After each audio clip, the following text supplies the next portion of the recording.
Deep in the Yukon lies a gold mine no one talks about anymore.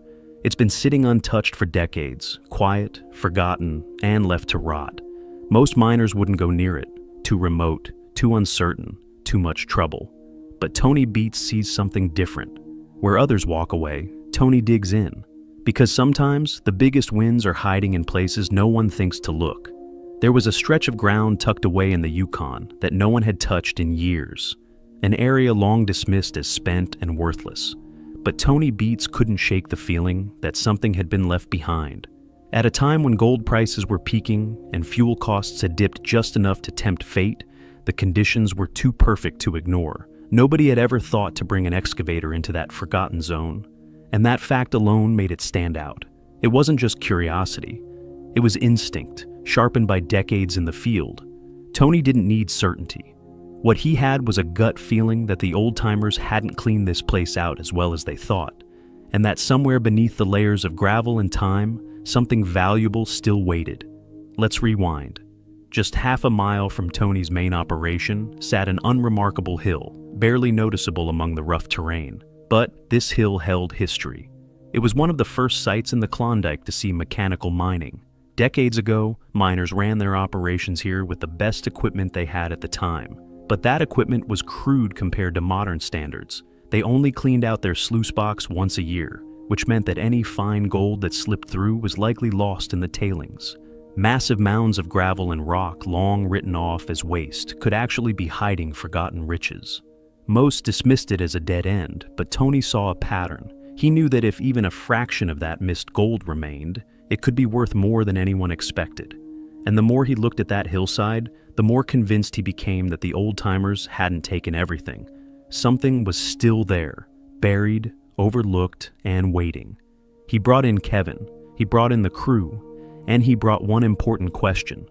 What if this isn't just a pile of rocks? The answer wasn't in the stories. It was under the dirt.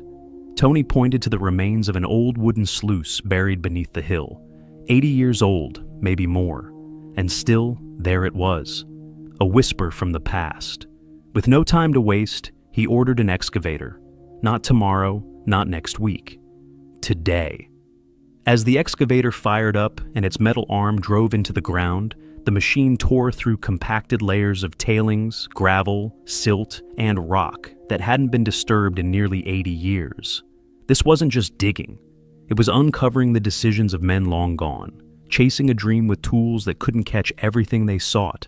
No one knew for sure whether this ground had been bled dry or whether it still held secrets buried deep within. They panned the first bucket cautiously, not expecting much. But as the water swirled and the sediment washed away, sunlight caught something unmistakable. Flecks of gold, fine as dust, scattered through the dirt. And it wasn't isolated, it was consistent, visible in every swirl of the pan. Gold had settled into these tailings like forgotten breadcrumbs left behind by a bygone era. The crew didn't speak, but the look said it all. This wasn't just luck. This wasn't a fluke. What they had uncovered hinted at something far bigger. A silent cache of gold that had evaded capture for nearly a century. Tony had been sitting on this for over 3 decades, and now, proof. Even Minnie, who usually tempers Tony's wild ideas, had to admit this was something different. Gold in nearly every pan, running straight through the material. That old hill, it wasn't junk. There weren't any leftovers. It was loaded. This was the kind of moment that could turn an entire season around. But one question remained. How much gold is really in there? You don't make big moves based on gold dust alone. Tony needed real numbers, real proof. So he cranked up the Kiwi plant, a high-efficiency wash system that could handle serious pay dirt. Monica jumped on the loader, feeding 100-yard loads. Desiree kept the tailings flowing. Everything was rolling until it wasn't. A sharp snap echoed across the site, followed by a harsh metallic crack that cut through the air like a warning. In an instant, the sluice central to the entire operation lurched forward, grinding against its supports and twisting out of position. The plant groaned under the sudden shift, then came to a dead halt. A critical cable had snapped, and the delicate balance of the system was shattered. The structure was no longer stable. Dirt piled where it shouldn't. Water flow collapsed. And just like that, the heartbeat of the operation flatlined. This wasn't a routine breakdown. With the wash plant offline, Tony was hemorrhaging up to $2,000 in lost gold every hour. And with no guarantee that the site would even pay off, each passing minute pushed the crew closer to disaster. The risk wasn't just financial, it was reputational. Tony had bet big on this forgotten ground. And now, with everything hanging in limbo, that gamble was beginning to look dangerously close to collapse. Tony didn't flinch. The moment the plant went down, the crew kicked into overdrive.